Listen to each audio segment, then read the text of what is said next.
So, what's the best mobile mechanic vehicle? I've had a truck.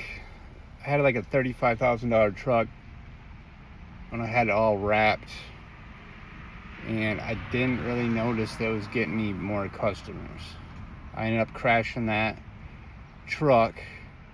I got another truck. It's like $10,000 truck.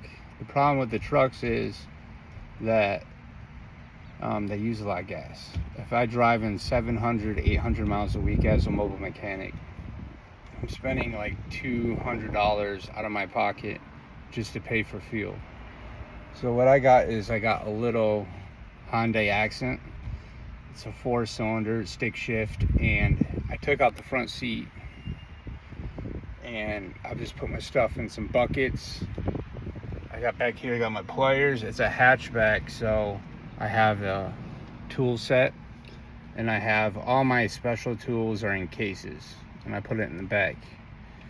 And if I need something, it's still cheaper just to go back to my shop, get my special tool that I need.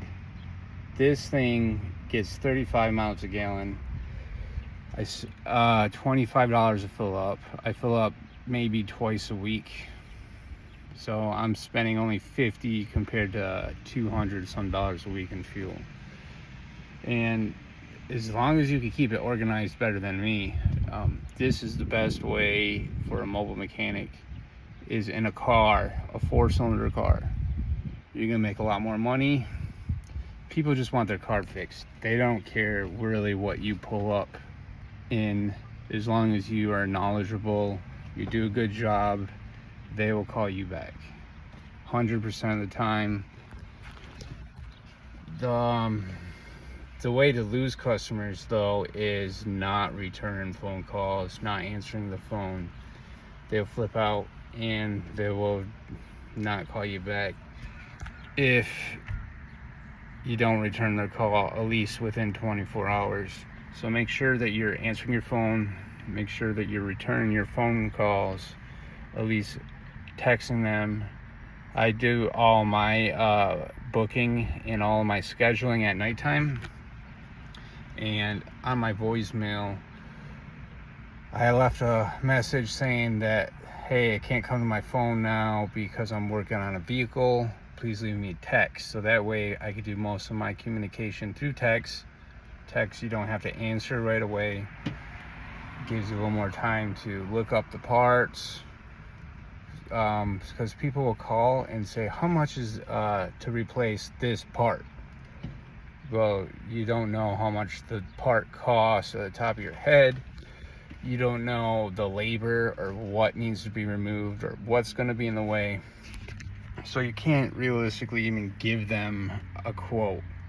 But if you're texting, it gives you time to look up a video or look up the procedure and look up the price of the part. That way you can maybe mark it up a little bit more for some inconveniences, or just get a little extra return in cash.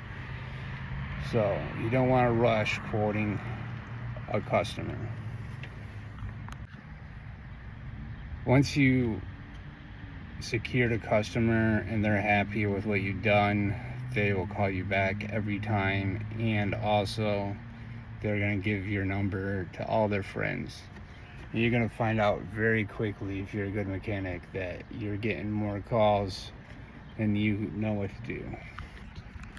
So last month I started back up as a mobile mechanic. I spent probably $400 in advertising, which is not too bad. It's like $100 a week. Totally worth it. And I have a Facebook page. You just pay per click. That seems to be helpful. That will get you started, and you can get your mobile mechanic business started in a month with, if you already have the tools and you have a decent vehicle, and you have to be licensed. You have to be at least state licensed, and then you have to apply for your faculty repair license in the state of Michigan. So as long as you applied for that, you are able to work. But if you haven't applied, then technically if something goes wrong, you're liable. Also, get insurance. It's like $30 a month. They cover everything. So if your car gets scratched, or if a wheel comes off, or a drain plug comes loose, it's covered underneath that insurance. So don't leave anything loose, but at least you have that peace of mind that, you know, you're not going to get sued for $10,000 because you screwed up. All right, so, you know, if you could like and subscribe, I'm trying to get to 1,000. Thanks.